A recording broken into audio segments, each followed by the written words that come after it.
Te haré una pregunta. ¿Cuántas acciones debería de tener un portafolio de inversiones ideal? La respuesta simple son 15 acciones. En un artículo publicado por Edwin Elton y Martin Gruber en 1977 para el Journal of Business, nos dicen algo como lo siguiente. A medida que vas aumentando de acciones de una en una, pasan dos cosas. La primera de ellas es que reduces el riesgo de obtener un rendimiento menor al del mercado. Lo siguiente que pasa es que empiezas a diluir los rendimientos individuales de cada acción, de tal modo que empieza a ser cuestionable si realmente vale la pena el análisis individual de más de 15 acciones y vas a obtener como resultado un rendimiento muy similar al del mercado. Y no te equivocaste de video. Este ejemplo nos va a servir para llegar a un ETF que tiene en su interior 12 acciones versus uno que tiene 500. Así que hagamos un pequeño ejemplo de esta primera parte con un portafolio que tiene 15 acciones. Vamos a suponer que cada una de ellas y en promedio te generaron 14% de rendimiento ponderado. Agregamos la acción número 16. Supongamos que con esa le pegaste al gordo. Fue una super acción que hizo un 100%. Sin embargo, dentro del rendimiento total del portafolio, ese 100% se diluye hasta representar únicamente un 5%. En cambio, si ese portafolio hubiera tenido 10 acciones, representa un 9% adicional. Y en uno que únicamente hubiera tenido 5 acciones, representaría un 17% de rendimiento adicional. Y creo que ahora sí podemos entender esta gráfica. Del lado de las ordenadas tenemos la desviación de los retornos. Y fíjate que a partir de 20 stocks, esa desviación es muy similar a que si tuvieras 1000 stocks. En cambio, antes de 4, cada acción sí representa una mayor desviación en el resultado final. Y no fueron los únicos que hablaron de este número mágico. Esto quizás es un estudio matemático, pero también Ben Graham en su libro El inversionista inteligente nos sugiere que deberíamos de diversificarnos entre un número de 10 y 30 acciones. Y si entramos a webs como dataroma.com, podemos ver que Warren Buffett tiene el 90% de su portafolio en exactamente 15 empresas. Todos estos, al menos a mí y yo también espero que sea para ti así, son datos muy interesantes, pero quizás ya te estás preguntando si en realidad vamos a hablar de ETFs. Y sí vamos a hablar de ellos. Yo soy Alejandro Lara, esto es My Primer Millón y desde ahorita te voy a invitar a que si te está gustando este video, me apoyes con tu like y dejando un comentario de lo que opinas al respecto. Sin más, comenzamos. Todo esto que te mencioné de las 15 empresas lo dijeron inversionistas expertos y aquí viene la gran diferencia entre ellos y nosotros simples mortales. Esta diversificación tiene que ser eficiente y para ello también nos sugieren varias reglas. Por ejemplo, nos sugieren no pongas más del 30% de tu portafolio en un solo sector. Y también en su libro Unshakable, Tony Robbins nos habla de algo así como un sesgo local. Esto quiere decir que, como ejemplo, un mexicano va a tener cierta tendencia a invertir en empresas mexicanas, un español en empresas españolas, un estadounidense en empresas estadounidenses, lo cual, si lo vemos como un entorno global, no tiene ningún sentido, porque tu empleo está en México, y si además tus inversiones también están en el mismo país, lo único que estás haciendo es aumentar tu riesgo local, y no solo eso, te estás dejando de exponer a los rendimientos que pueden ser mejores de otras economías, también a otras monedas como el dólar o el euro. Todo esto podríamos resumirlo a que ellos dicen que esa diversificación eficiente tiene que ser tanto en número de empresas, en sectores, en tipos de activos y algo que considera esta diversificación es la desviación estándar. Además de esto también considera la correlación de los activos. En cambio, un inversionista que simplemente agarra 15 acciones al azar o porque le gustaron o porque lo vio en un grupo de Facebook, está haciendo una diversificación aleatoria. Y esta diversificación aleatoria podríamos decir que es a lo güey. Estás agregando empresas pero tal vez sin saber a qué sector pertenecen, de qué economía, qué clase de activo es, la correlación con tus otros activos. Y no es que esté mal, más bien de qué te estoy hablando. Desviación estándar, correlación. El común de las personas no deberíamos de saber esto y también tendríamos que tener una forma sencilla de hacerlo. Así que yo diría, y de acuerdo a lo que te acabo de presentar, que tenemos dos clases de personas. Aquella que quiere diversificar eficientemente y lo hará con menos de 20 empresas, de acuerdo a los números que ya te presenté, o aquella persona que sabes que no quiero aprender nada de esto y mejor me quedo con el rendimiento del mercado. Y en el centro tendríamos a un inversionista que quiere hacer diversificación, pero lo hace de forma aleatoria. Y te repito, no es que esté mal, podrías tener buen rendimiento. Y para eso tenemos la siguiente gráfica. Del lado de las ordenadas tenemos el rendimiento. Y vamos a tener de inicio dos portafolios, el A y el B. Fíjate que los dos tienen exactamente el mismo rendimiento. Sin embargo, en las abscisas tenemos el riesgo. El portafolio A, que está diversificado aleatoriamente, está asumiendo mayor riesgo que el portafolio B, que está diversificado eficientemente. Los dos están obteniendo el mismo rendimiento, pero asumiendo riesgos totalmente diferentes. De modo que si tenemos otro portafolio, 1C, que vamos a diseñar con el mismo riesgo que está asumiendo el A, podríamos obtener un mayor rendimiento. Por eso es que yo te hablo únicamente de estas dos personas.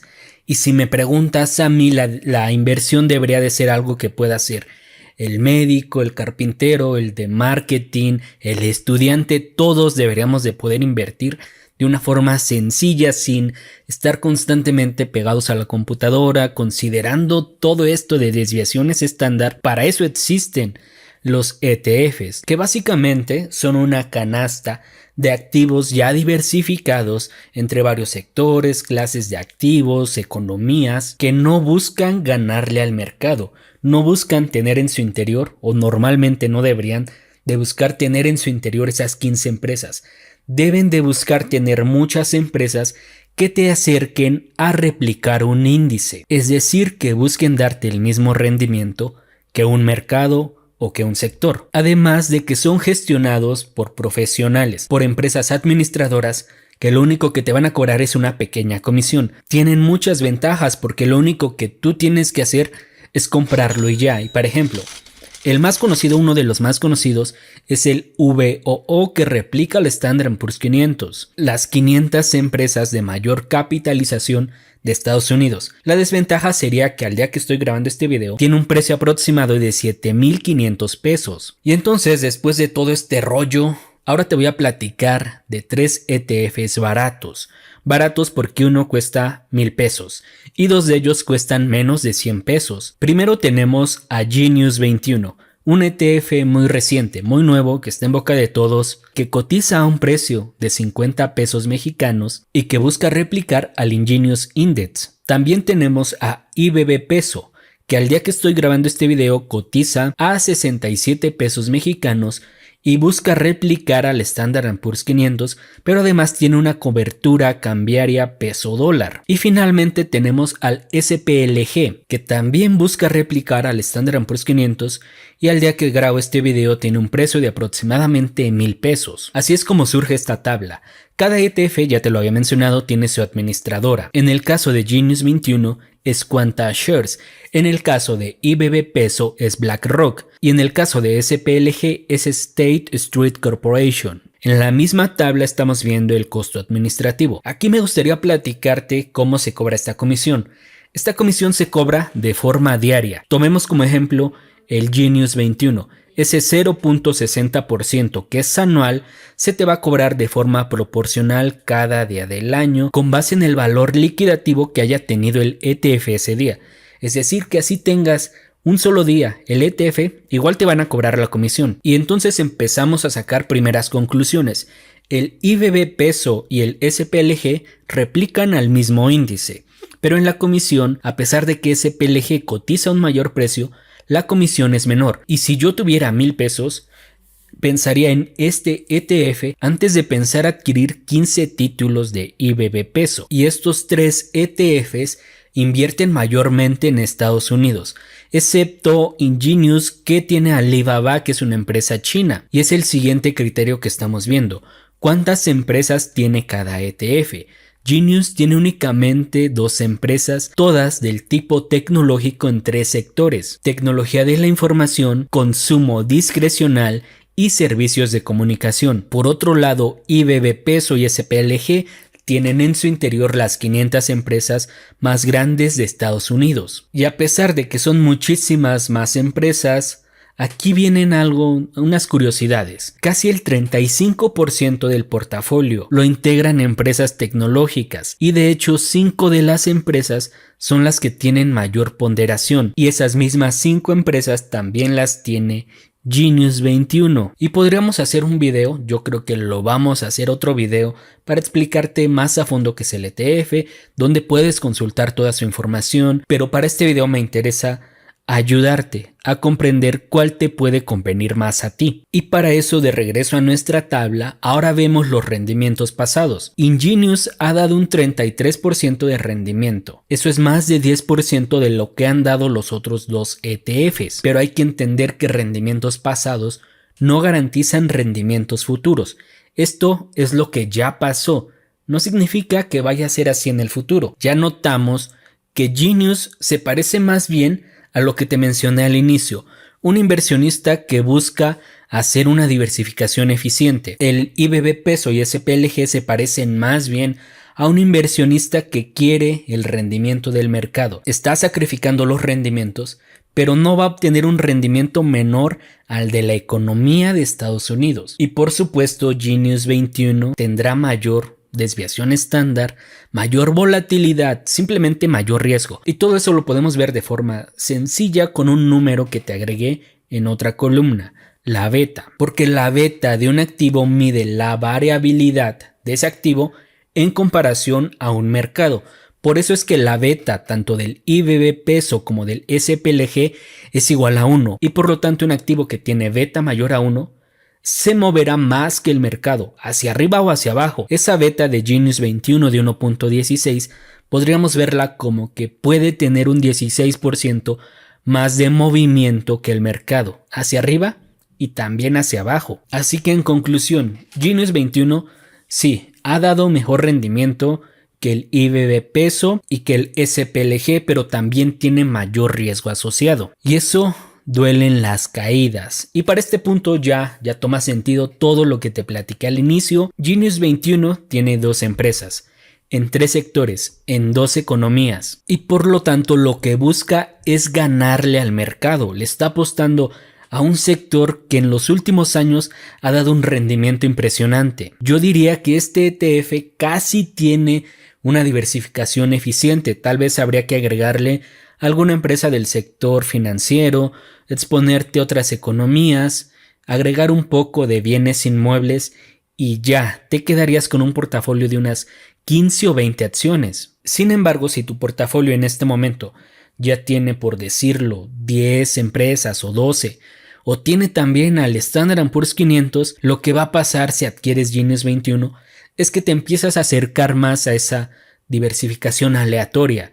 Empiezas a diluir los rendimientos que debería de generarte este ETF. Y ya vimos también que no es que esté mal que empieces a diversificar aleatoriamente.